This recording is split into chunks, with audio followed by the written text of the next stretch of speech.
So a couple days ago, I get a comment from Sam Fisher saying something like, when will we start talking about the NVIDIA hypocrisy? And I'm thinking, great, what did I miss? And then he went on talking about how the wattages of these GPUs versus the desktop counterparts and how we are able to cool 150 watts in some laptops. Why is the wattage in these lower GPUs neutered?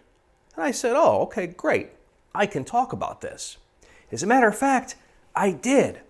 I talked about this in a live stream that I hosted on my channel featuring Steven from Owner Disown, December 1st, 2018. That's right.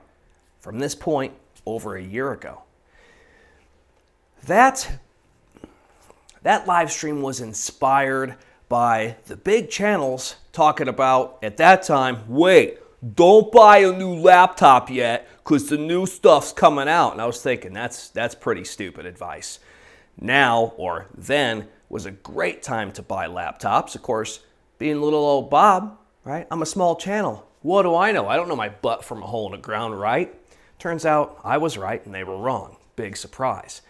Why was that? Well, because I revealed in that live stream talking about how desktop wattage compared to what we are going to get in a laptop will be significantly different, and that the 10 series Pascal GPUs are going to be just fine. As a matter of fact, the only thing that would be able to beat a 1080 in a laptop from what we currently have with RTX would be a 2080. And even then, it would be pretty close.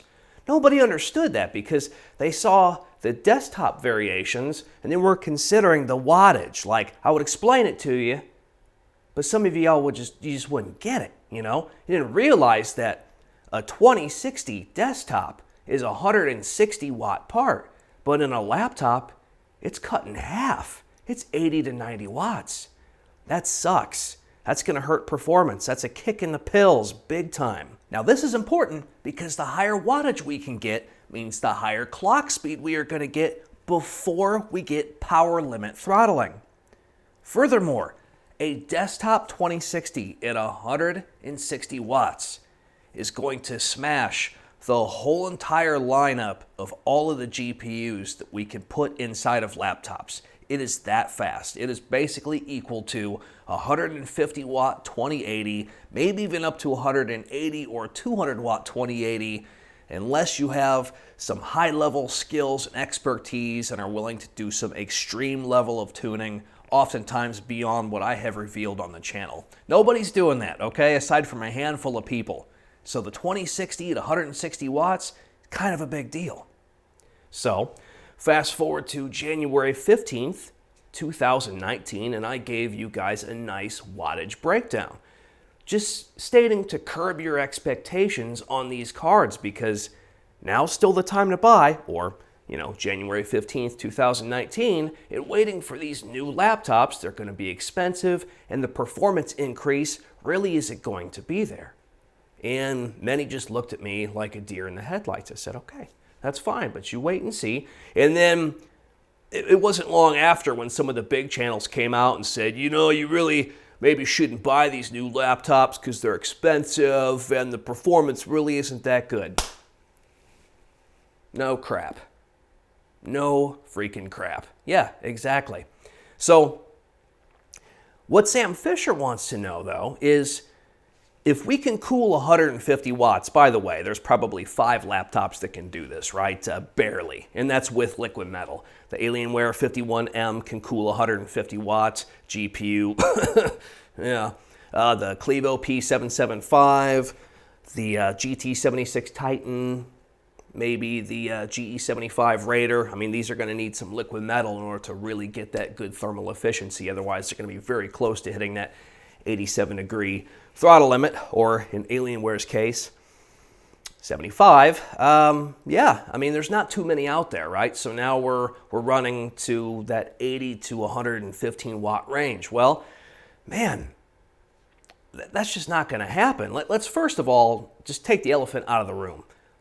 It's about money, right? Okay, so they want to sell the manufacturers and NVIDIA want to sell the 2080, they want to sell the 2070, so they scale all the wattages down, so that way the portfolio of all these laptop GPUs, it looks somewhat appropriate, even though they're nowhere close to their desktop counterparts in performance, not even close, right? Until you get down to maybe a 1660 Ti with Electro Boost. That's the only thing close to a desktop variant across the whole entire lineup, period. The problem was, early 2019, when we got the new GPUs, all we had was RTX. We had a 2060, 2070, and of course 2080. Well, a desktop 2060 is 160 watts, a desktop 2070 is 175 watts, and a desktop 2080 is 215 watts. And these are just reference designs, right? The add-in board partners are going to be able to pull more watts by adding more voltage, and that's not really on point when it comes to laptops, but you can see just how much more scaling there is on top of what you already get from a reference desktop standpoint. Well, there wasn't a laptop that was out that was going to be able to handle 160 watts, so they had to neuter the wattage, just like I revealed in my January 15th video, and I broke that down real nice for everybody, and that's what we're going to get, because there wasn't lower wattage GPUs available at all. There wasn't. As a matter of fact, we didn't even start getting like 1660 Ti's till months later and 1650s till months later. As a matter of fact, geez, the 1650 Super just came out in November, right? That's a new card for desktops,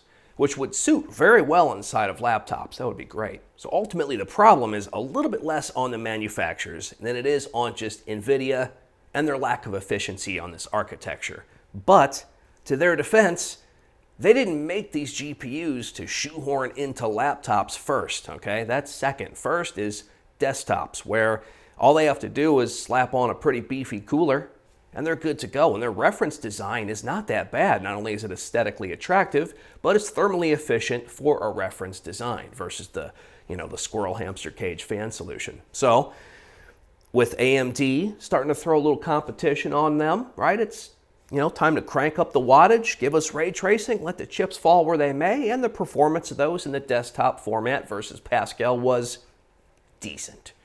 But when you put them in the laptops, the 10 series GPUs inside of laptops did just fine. And everything all the way up to a 1080 could compete against anything that we can currently get inside of laptops, minus the 2080. And even then, the best 1080 laptop versus the best 2080 laptop, they're very close. And if you weren't monitoring performance, none of you would be able to tell the difference, right? That's not an insult, that's a fact. So where are we at here? Could we ultimately, based on the whole entire product line that we have today, get the pound for pound, watt to watt desktop variant inside of laptops? No. The 1650 is a 75 watt part in a desktop, okay? And that's equal to, I believe, an RX 470, right? Which is an AMD GPU of half a decade ago. Good performance for 1080p 60 with high settings, not bad, right? But it's not really that good. That's not really good enough, but it's doable. What's next? Well, we don't really have anything between that and a 1660 or a 1660 Ti, which is a 120 watt board. After that, we start to run into some thermal issues. I've got 3 laptops here. This one really can't handle a 90 watt part. This one can handle an 80 watt part pretty good, and I think it would be good for maybe another 10 watts. But after that, it might start to run out of thermal efficiency at that point. This one here can handle 115 watts, but we're still within that 5 to 8 degrees before thermal throttling. So if your ambient temperature is higher or your thermal paste is poor, you're going to be bumping up against that thermal rev limiter anyway. So the thermal efficiency of these chassis that everybody's just chomping at the bit to get, these thin lights, you're looking at somewhere between 80 and 100 watts before hits the fan, okay? Because once you start getting into that 110, 115, 120 watts, things are really starting to get close to thermal throttling. So therefore, where are we capped at? Maybe a 1660 Ti at 120 watts inside of a desktop, okay, cool, I'm down with that. Electronics does that with Electro Boost, giving us 115 watts in the mag, and on some of their other lines, maybe we'll go up to 90 watts, but still, we know it's possible, and that's great. I like that. I like that we can get essentially desktop performance inside of a laptop. But the next GPU SKU is an RTX 2060 at 160 watts, and that just got to draw the line right there. You're just not going to get that inside of laptops aside from maybe a small handful, right? 4 or 5. Maybe 10 if you stretch it and cherry pick to death. And you're talking about laptops that nobody's really buying anyway, you know? So what do you do here? Well, NVIDIA, man, do something. Give us some efficiency. One of my favorite GPUs you ever made was the 750 Ti.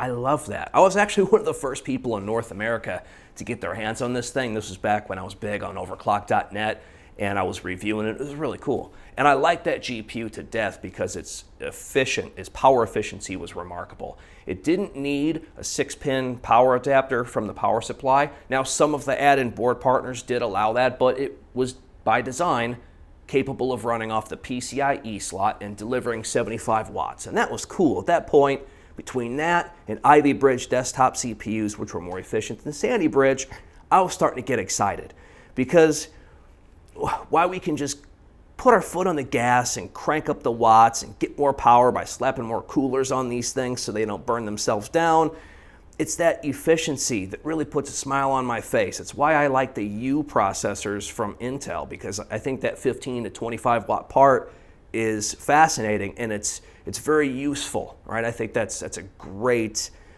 technological advancement. But man, NVIDIA, you kind of went the wrong way. You surprised me a little bit. With Pascal, we finally got desktop GPUs inside of laptops that were not labeled as an M, the mobile variant, which had no business even comparing a GTX 960 versus a 960M. They had nothing in common other than just 3 numbers, right? Well, you know, you get these Pascal GPUs inside these laptops, and yes, the wattage is neutered, but nowhere near to the extreme amount as we see with the RTX solutions. And I'm thinking, cool, can't wait to see what NVIDIA is going to bring next, because they've typically been a little bit more efficient than AMD. Wrong, not anymore. That's definitely not the case. That's just not the case at all now, is it? You know, and then that's really unfortunate. So Sam Fisher, I hate to tell you this, man, but if we were to go by your thought process, which, by the way, I'm down with, I am super down with, okay, and just put the desktop variant, wattage and all, inside these laptops, then pretty much most of the laptops that we're going to have are going to have a 1650 in them. It's 75 watts. And if you're cool with that, then I'm cool with that too. And now, since November, we can get the 1650 Super. That's a 100-watt part, right? This can't handle it, but this definitely can. Cool. So we got a 1650 Super. I like this. I do. I like this because in a perfect world, if I was sitting with the Knights of the Round Table just talking shop, my suggestion would be put the desktop GPUs pound for pound, watt for watt inside of these laptops. And then once we are capped at, let's say, an RTX 2060, then we know that's it. That's the best GPU you can possibly get inside of a laptop. Now, I'm not saying that's a great idea, but it's an idea I would be adamant about expressing my strong opinion on to a group of people that may want to argue against it, and I would keep my foot on the gas until both parties were satisfied with what I had to say and with what they had to say. And I think that would be a very unique solution. Actually, it wouldn't be unique at all. It would just make a lot of sense, wouldn't it?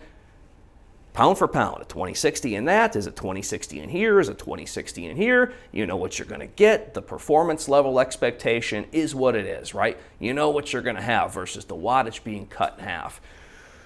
But if we had that, what do we have? We've got a 1650 Super, 1660 Ti, and a 2060. We've got 4 GPUs, probably 3 GPUs, because I don't even know if Super's going to actually pan out to laptops. Wink, wink, maybe it will. Well, that's not That's not fun. That's not a lot of variation, so they can't really do that. And this, again, we're going to have to segue right back into NVIDIA's power efficiency just isn't there. And this is where I want to sit down in front of all these people and say, what can we do about this? Can we get some more options? Can we get a 100-watt SKU, right? Which we do have now, but can we get one 8 months ago, right? When I would have liked to have had this conversation with a group of people, heck, probably 15 months ago.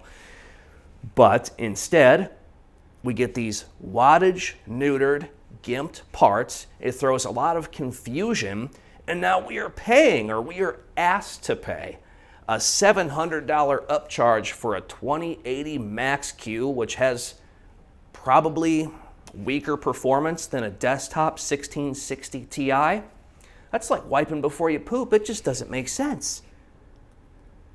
That's dumb. That is really dumb. And I would like to be able to fix that, but, you know, not too sure how I'm going to go about doing it other than just ranting in front of the camera. But Sam Fisher, there really is no solution. But if it were up to me, I would be going in there with pitchforks and sitting down with these people and saying, look, let's try to make something else happen, right? That's going to make a better place for the consumer without impacting your wallets. I'm willing to work with both sides of the table here, right? The consumer and the manufacturers making this stuff. I get it. They got to make money. But man, Sam, I like your idea. We just need better power efficiency from NVIDIA to make this happen. And until then, subscribe to channels like this because I explained this to what was going to happen over a year ago. So, all right, folks, that's going to do it. Hopefully you enjoyed my little rant here. There's no script or cheat sheet or anything. I'm just working on another project for a future video, so excuse the mess, and that's going to do it. I'm Bob of All Trades, and I'll see you in the next video.